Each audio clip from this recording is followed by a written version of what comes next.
अवधूत चिंतन श्री गुरुदेव दत्त श्री स्वामी समर्थ. कसे आहात मित्र आणि मैत्रिणींनो? आय होप मस्त असाल आणि मस्तच राहा.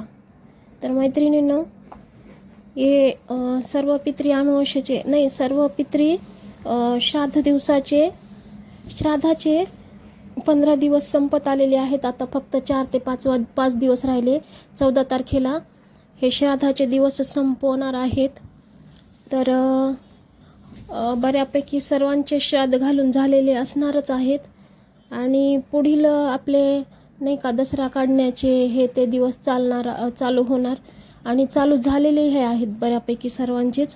तर मित्र आणि मैत्रिणींनो, आता ज्यांच्या मृत्यूची नोंदणी आहे समजा, आणि पित्र हे 3 पिढ्यापर्यंत लागलेले असतात, पण आपल्या समोर एखादी पिढी अशीही असते की गेलेली आहे. आपण समजा काही वेळेला आजोबांचे तोंड पाहू शकतो, पंजोबाचे, पण खापर पंजोबाचे नाही पाहू शकत. तर असं कसं आहे की 3 पिढ्यापैकी एखादा असं असू शकतं की ज्यांचं मरणाची नोंदणी कदाचित दुःखाच्या ह्याच्या विषयामध्ये कधी कधी राहून गेलेली असते.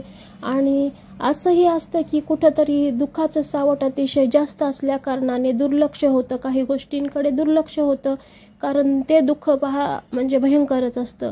तरी पण एवढं मात्र नक्की, शेवटी तो आपल्यातनं आत्मा गेलेला असतो. आपल्या अवतीभोवती त्याचं नाही का ह्या दिवसात तर सावट असतं, किंवा काही वेळेला आपल्याला आपल्या नाही का असं असतं की माझ्या आजोबाचा अवतार म्हणजे आजोबाचा जन्म घेऊन ह्याच्या माझ्या कुणाच्या तरी पोटाला आलेला आहे असं बाळ वगैरे वगैरे, हे काही प्रकार आहेत नाही का. आणि बोलतातही गावागावाकडे असं तसं नाही का, सर्व म्हणजे वृद्ध व्यक्ती हे ते असं म्हणतातही की नाही का, हे माझ्या आजोबासारखा झाला, हा माझ्या यांच्यासारखा झालेला आहे, असं तसं असतं. तर विषय काय असतो की समजा, आणि त्या कारणाने मग नंतर ते मुलाची किरकिर होणे, चिडचिड होणे, काही ठिकाणी तर आहे ना आपल्या स्वतःच्या मुलालाही अरे तुरे सुद्धा करत नाहीत, कारण ते काय म्हणतात की आमचे काही कोणीतरी पूर्वज त्याचे पोटाला आलेले आहेत आणि त्याच्या रूपात ते आलेले आहेत. तर हा ठीक आहे, पण तरी सुद्धा काही वेळेला ते चिडचिड होते, किरकिर होते, त्या मुलांना त्रास होतो, त्या मुलाच्या थ्रो जन्मलेल्या मुलाच्या थ्रो घरातही आईवडिलांना त्रास होतो, इतर कोणालाही त्रास होतो वगैरे वगैरे. पण हे असं घरात होऊ नये. आणि थोडक्यात सांगायचं काय तर त्यांचे आपण श्राद्ध घालतच असतो असं नाही वाटत काही वेळेला.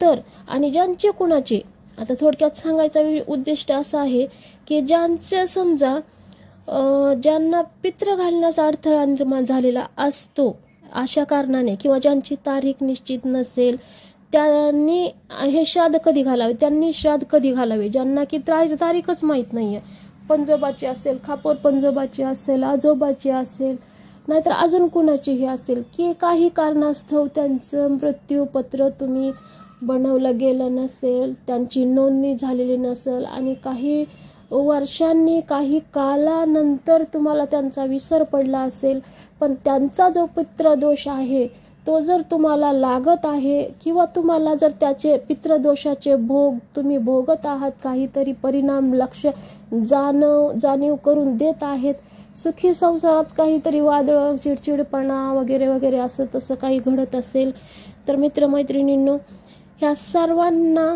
निर्वाळण्यासाठी, हे सर्व दुःख निर्वाळण्यासाठी ह्याही नाही का याच्यावरही एक तोडगा आहे. ते म्हणजे ज्यांचे कुणाचे समजा तारीख निश्चित नाही आहे, मेलेली म्हणजे मृत्यू झालेली तारीख निश्चित नसेल, तर त्यांना, किंवा जे समजा अमावस्येला, पौर्णिमेला ज्यांचा जन्म झाला म्हणजे ज्यांची मृत्यू झालेला आहे, ज्यांचा मृत्यू बरं का, ज्यांचा मृत्यू समजा पौर्णिमेला झालेला असेल, अमावस्येला झालेला असेल, चतुर्दशीला झालेला असेल, तर या तिथीचे श्राद्ध आता हे 14 तारखेच्या सर्व पित्रे अमावस्याला घालावेत असं सांगितलं गेलं आहे.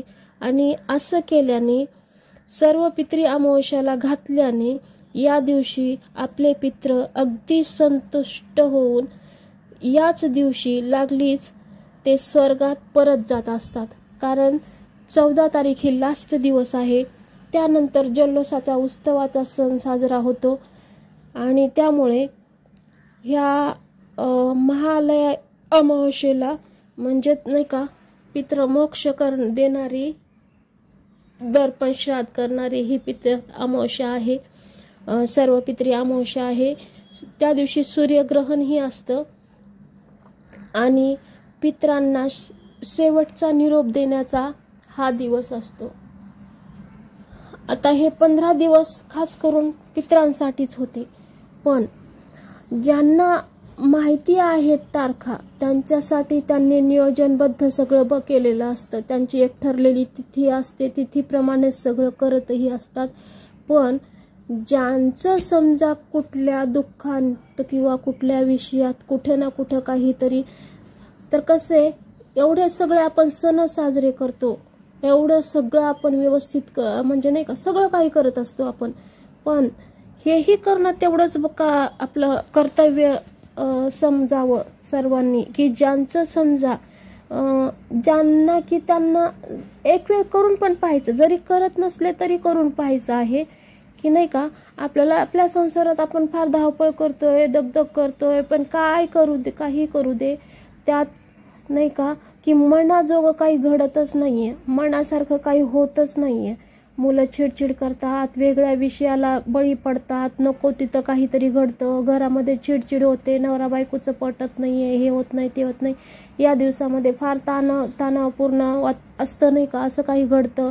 आणि तर आपण जसे देवपूजा करतो तसा एक दिवस या विषयासाठी सुद्धा द्यावाच असं मलाही वाटतं, कारण सर्वांनीच द्यावा, कारण त्याशिवायच कसं वरिष्ठ सांगत नसतात, वरिष्ठ असेच सांगत नसतात, त्यामागचं कारणही असतं, त्यामागचे फल काय आहेत, हे केल्यानं काय होतं, ते केल्यानं काय होतं, हे सगळं सांगूनच ते नाही का अनुभवानेच हे सांगितलं जातं. ते अभ्यासूक असतात आणि अभ्यासानेच सांगत असतात. आता माझं तर काय, मला फक्त मी काय करते की मी फक्त आणि फक्त त्यांचं मार्गदर्शन घेते आणि त्याचा व्हिडिओच्या माध्यमातून प्रसार करण्याचा प्रयत्न करत आहे, त्यांच्या मार्गदर्शनाचा प्रसार करण्याचा प्रयत्न करत आहे की नाही का.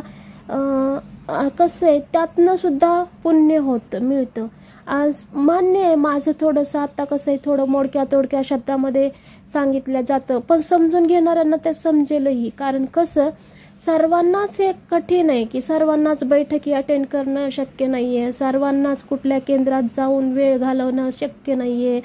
आता प्रत्येकालाच आपल्या मुलाबाळातून वेळ काढून हे सर्व म्हणजे नाही का मार्गदर्शन मिळवणं, आध्यात्मिक विषयाचं किंवा असल्या काही विषयाचं तर नॉलेज मिळवणं, माहिती मिळवणं हे तर शक्य नाहीये. तुम्हाला नाही का फराटे के साथ इंग्लिश बनायला, हे करायला ते करायला पदोपदी सर्व मिळतील, पण अध्यात्माचं सर्व ठिकाणीच ज्ञान नसतं, ते फक्त काही कीर्तनाच्या माध्यमातून मिळतं. तर हे यूट्यूब किंवा हे एक असं माध्यम आहे की कदाचित याच्या थ्रू आपण काही आपले पॉझिटिव्ह पॉईंट पसरवू शकतो. त्याच्याने जे करतील त्यांचंही कसं आहे, जेवढं आपण इतरांचं चांगलं करू, आपलं जेवढं ज्ञान समजा आपण आत्मसात करतो त्यातला आपल्याला एक 25% जरी आपल्याला त्याचा प्रसार करता आला तरी समजायचं की आपण कुठेतरी काहीतरी व्यवस्थितच करत आहोत. आणि आपल्याही नाही का बसण्याचा, आपल्या मार्गदर्शनाचा, आपल्याही काहीतरी आपणही कुणाच्या उपयोगाला येऊ शकतो. आणि कसं आहे शेवटी कुठल्याही माणसाचा जन्म जसा आलेला आहे तसा आज नाही उद्या जाणारही आहे, हेही तेवढंच खरं आहे. आपण कितीही मरण, ज्याला जन्म आहे त्याला मरण हेही अटळ असेल. मग समजा कोणी कुठल्या काचेच्या भांड्यात जरी लपवून ठेवण्याचा प्रयत्न केला तरी हे काही हे नसतं. त्यामुळं कसे ज्यांना तारीख निश्चित नसेल त्यांनी या सर्व पितरी अमावस्येला सर्वांनी आपापल्या पित्राच्या नावाने एक ब्राह्मणाला जेवण द्यावं. जेवणामध्ये ते आवडीनिवडी ज्या घरच्यांना त्या पूर्वजांना आवडत होत्या त्या सर्व त्यांना पित्रांना दान कराव्यात. म्हणजे नाही का म्हणजे नाही का त्या काय पुजाऱ्याला, ब्राह्मणाला हे दान करावं, अन्नदान करावं. आणि अशा तऱ्हेने आपल्याला आपल्या पित्रांना संतुष्ट करून त्यांना मोक्षप्राप्तीचे दरवाजे उघडे करावेत असं या व्हिडिओच्या माध्यमातून सांगायचं आहे. तर म्हणजे आज आता हे 14 ऑक्टोबर हा दिवस म्हणजे सर्व पितृ अमावस्या आहे आणि तो पितरांचा शेवटचा दिवस असतो.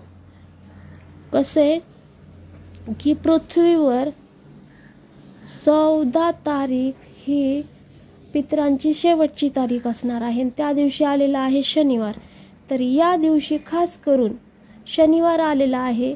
तर या दिवशी होता होईल तेवढी पितरांची सेवा करून त्यांचे आशीर्वाद प्राप्त करावेत आणि पितरांना संतुष्ट करून स्वर्गात अति आनंदाने पाठवावे. तर दिलेली माहिती कशी वाटली मित्र आणि मैत्रिणींनो, व्हिडिओच्या माध्यमातून तुम्हाला जे बोलता येईल ते बोलत आहे सध्या तरी. तर व्हिडिओला लाईक, शेअर, कमेंट करा आणि चॅनलला सबस्क्राईब करायला विसरू नका. तर भेटूयात आपण पुढच्या व्हिडिओमध्ये. तोपर्यंत बाय बाय सर्वांना.